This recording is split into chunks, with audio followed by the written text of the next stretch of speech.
So after making that video where I compared the dialogue of Hi-Fi Rush to Forspoken, I made it a point that I wasn't going to analyze them in the lens of them being exclusive to different consoles.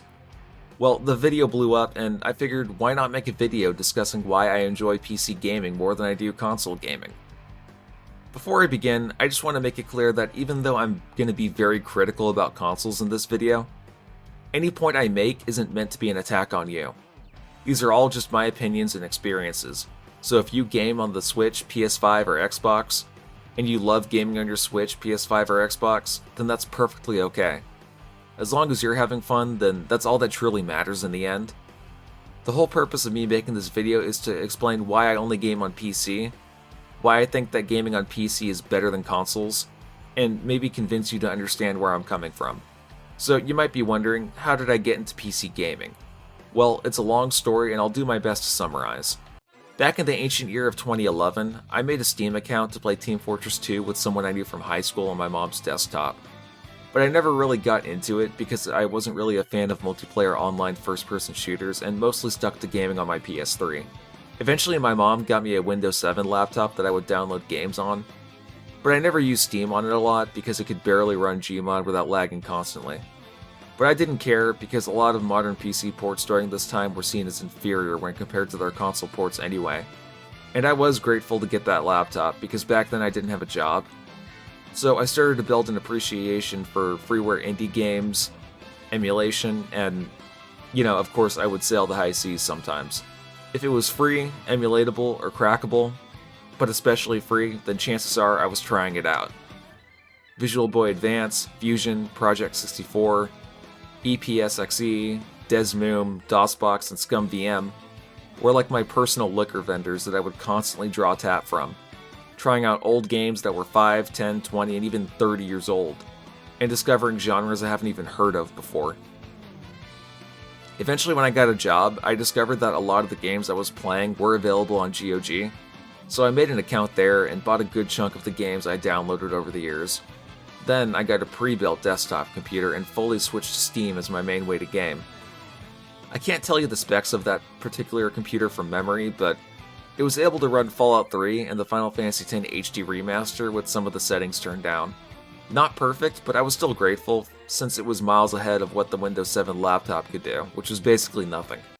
Then around 2018, I got myself a gaming laptop with a GTX 1080 Ti, a Core i7 processor, and 16 gigs of RAM, which was able to run pretty much anything I had on Steam in some way. But when the Resident Evil 2 remake came out, I knew I was going to need an upgrade at some point because it had issues with my laptop. So in late 2019, I went to Best Buy and got myself a pre-built gaming desktop with a 1660 Ti, 16 gigs of RAM, and a Core i7 processor. That machine lasted me for 3 years until 2022, when I decided to build my current rig, which has an RTX 3080, 32 gigs of RAM, and a Core i9 processor, which I've dubbed the Incineroar. And since I only game at 1080p, I predict that this will last me another 4 years before I decide to upgrade my GPU. I started out using Windows, but I switched to Linux Mint because that's my ideal desktop OS of choice, and the compatibility of my now 500 plus Steam library was at the point where only 15% of my games wouldn't work. So yeah, in case you're wondering, I am one of those weird Linux PC gamers, but I digress. After gaming on my current rig for almost a year at this point, I just don't understand the point of gaming on consoles anymore. The amount of options that PC gaming gives you compared to what a locked-down system like the PS5, Xbox Series X, or Switch allows you to do is the difference between night and day. You can set the resolution to as high or low as you want, you can mod games to your heart's content, you can use whatever controller you want so long as there's a driver available or a Bluetooth dongle you can buy. You literally create your own experience when gaming on PC, unlike consoles where your options are either limited or non-existent. And it's because the big three console manufacturers, Sony with the PlayStation, Microsoft with the Xbox, and Nintendo with the Switch, are all greedy companies that want to control the gaming landscape like a monopoly board. They each want a reality where only their console is the way to play games, only they get to control whether a game can be played or not, and they expect everyone to be happy about it so that they can keep raising their profits as much as possible. But thankfully, we have laws that prevent companies from blatantly doing that, so they have to be deceptive about it. Back in high school, I was a major fan of Sony systems and Nintendo handhelds, and I hated Microsoft's Xbox consoles with a burning passion. But if you ever watch my recent live streams on Twitch, I tend to rant about all three of these companies just as equally, and it's for a bunch of reasons. In the case of Microsoft, there was the terrible Xbox One reveal back in 2013. And as I go through each reason why it was a total shit show, I'll make sure to include captions to show off what they were really meaning to do. So they wanted the Xbox One to always be online, and if your Xbox One was offline for more than a week, your games wouldn't work. If you wanted to let your friend borrow an Xbox One disc from you, Microsoft wanted you to go directly to a Microsoft store and have an employee transfer your ownership of a game to your friend's Xbox Live account, that way it would work for them. They wanted to force bundle to connect with every system because they considered it an essential part of the Xbox One ecosystem, and they wanted you to connect your Xbox One to your DVR because they envisioned it as an all-in-one entertainment system. Granted, Microsoft did reverse most of these decisions before launch after getting so much backlash, but the fact that they even considered these things a possibility just shows you how little they actually care about the customer. You should never forget what Microsoft was like back in 2013. As far as Sony is concerned, they tried to trademark the phrase "Let's Play," and they forced third-party developers from Japan to censor nudity in their games as a response to the Me Too movement, only to turn around and make The Last of Us Part 2, which has a butt sex scene. So basically, it's okay when a first-party game made by a studio owned by Sony has nudity because that's art. But if a studio like Capcom or Square Enix does it, then they need to censor it or else it's sexist or something like that. Then there's a situation where people found out that if you remove the CMOS battery from the PS3, then it wouldn't let you play any of your digital games. But if you removed it from the PS4, it wouldn't let you play your disc-based games either. And the way it worked is that the games you purchased would be tied to the CMOS battery in some way and communicate back with Sony servers every time you turn on your system. And I'm sorry, Sony can't make fun of the Xbox One's always online DRM, while simultaneously making a system that can't play games at all if the CMOS battery fails to check in with their servers. That's hypocrisy. Then you have Nintendo. Most of Nintendo's issues stem from their inability to evolve with the times. Sometimes it's for the right reasons, but other times it seems like they just play Schrodinger's douchebag and wait for every console manufacturer to adopt a shady business practice before they decide to do it, just so they don't get called out on their bullshit. During the Wii and Wii U era, they were very hesitant to include basic features that the PS3 and Xbox 360 had for years. They couldn't just fully embrace DLC like everyone else. They had to make these crappy little amiibo figurines, which were basically the same thing as DLCs, that ended up being price gouged on eBay, so arguably you could say that they're worse. They waited for both Sony and Microsoft to not only include online play, but to charge for online play before they would even think about doing it. They still, to this very day, don't have an achievement system. And instead of fully embracing YouTube culture and letting online creators review and discuss their games, they try to create their own partnership program where Nintendo would allow you to feature their games in your videos as long as you were a good boy and gave up a portion of your ad revenue. And you couldn't review any other games, it could only be the ones made by Nintendo. Now, the reason why I bring all these things up is to show that these companies, Microsoft, Sony, and yes, even Nintendo, want to control what games you play, how you play them, what modifications you can do to the hardware and software you bought, and ever since the end of the 7th generation of gaming, they've been coming up with more and more stupid ideas to lock down their systems and control what the end user can do with the products they purchase.